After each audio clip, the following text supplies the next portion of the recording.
In this video, I am going to explain modern techniques of capital budgeting, net present value, profitability index, and internal rate of return. First, let me explain net present value method. Net present value method considers time value of money. Money grows over time when it earns interest. Therefore, a rupee in hand today is worth more than a rupee in future. And the NPV method, whatever the cash flows, everything should be taken into consideration. Let's see the example. Alpha company wants to buy either machine A and B. Compute net present value and profitability index and give your suggestions. Annual cash inflow for machine A and B is given for 5 years and present value of ₹1 at 10% level is given for 5 years. An initial investment for both the machine is ₹5 lakh. Now let's see the solution. Statement showing net present value of investment. First column is number of years. Second column is present value of ₹1 at 10%. Third column is machine A's cash inflow. And column 4 is present value of machine A. When we multiply column 2 present value with cash inflow of machine A, we get present value for machine A. Column 5 is cash inflow of machine B and column 6 is present value of machine B.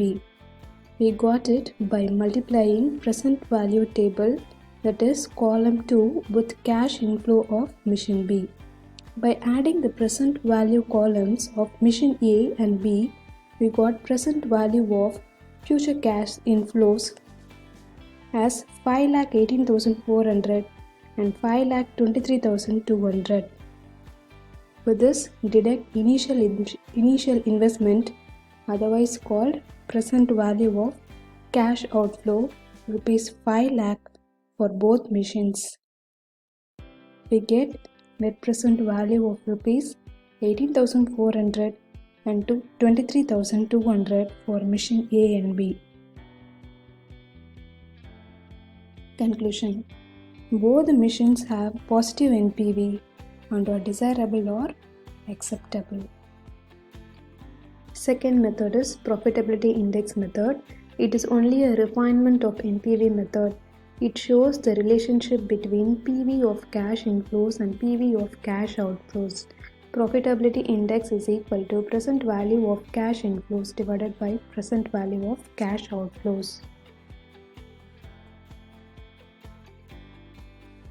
Present value of cash inflows we found it as ₹5,18,400 for machine A and ₹5,23,200 for machine B. Present value of cash outflows is given in the question as ₹5 lakh for both the machines. So the profitability index is equal to 5,18,400 divided by 5 lakh is equal to 1.0368, and for machine B, 5,23,200 divided by 5 lakh is 1.0464. So the conclusion is both the machines can be purchased since PI is more than 1 for both the machines. However, since they are mutually exclusive, machine B with a higher PI of 1.0464 should be taken up and machine A with lower PI of 1.0368 may be rejected.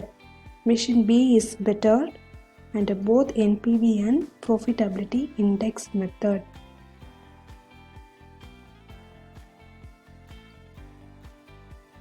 Next method is internal rate of return method. Internal rate of return is completely different from rate of return. First, let me explain what is rate of return. For example, you are investing ₹1 lakh in a project and you're constantly receiving ₹20,000 every year.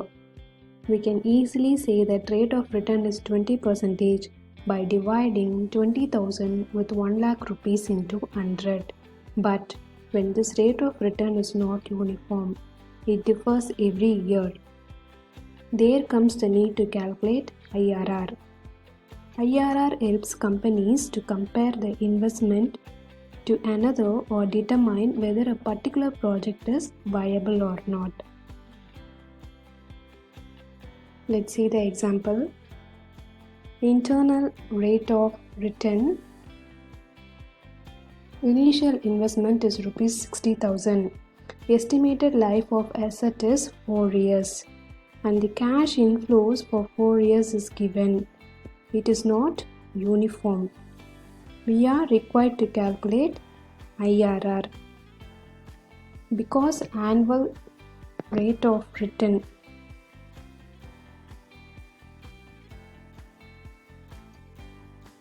that is annual cash inflows are not uniform. We are going to use trial and error method. Factor to be located is equal to I divided by C. I is original investment and C is average cash inflow per year. Average cash inflow per year is equal to 15,000 plus 20,000 plus 30,000 plus 20,000. So this is the annual cash inflows given for 4 years divided by 4. Average cash inflow per year is equal to 21,250. So the factor is equal to original investment. Original investment is otherwise called initial investment. Is already given in the question is 60,000 divided by average cash inflow per year 21,250. We got factor as 2.823. Now let's locate this factor 2.823 in annuity table.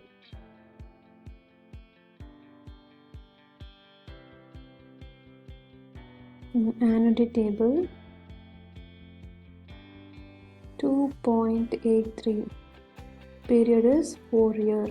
Cash inflows are given for us is 4 years. So period we have to take 4th year and let's see where 2.83 lies. So 2.9 and 2.85. So the factor lies between 14% and 15%. So now we have to find PV factor at 14% and 15% from PV table.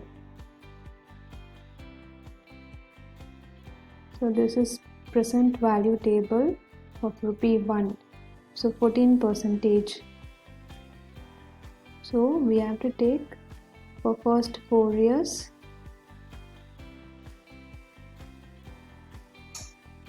and 15% level for first 4 years. 0.877, 0.769, 0.675, 0.592.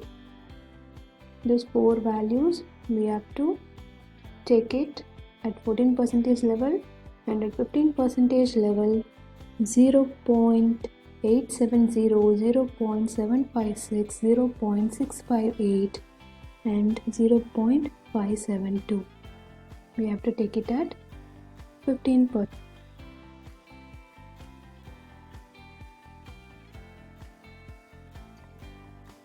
Multiply PV factor value at 14% with cash inflows to find present value at 14% and 15% level with cash inflow to find present value at 15% level.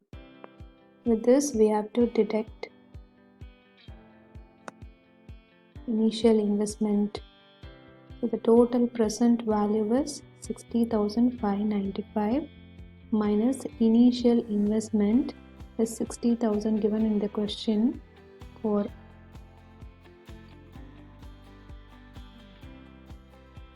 then PV factor at 15%. The present value is 59,285. So minus 60,000 we got minus 715. And for present value at 14%, The total is 60,595 minus initial investment 60,000. The net present value is 595. Here at 14% level we got positive value, but at 15% level we got negative value. Now let's substitute this in formula. IRR is equal to lower rate plus net present value at lower rate divided by net present value at lower rate minus net present value at higher rate into difference in rate. So lower rate is 14% plus net present value at lower rate is 595 divided by NPV at lower rate is again 595 minus NPV at higher rate. Here NPV at higher rate we got a negative value as 715. So minus into minus is plus 715 into difference in rate is 1. It is 15% minus 14%. So 14% plus I got 0.45% after calculating this. So IRR is equal to 14.45%. Thank you.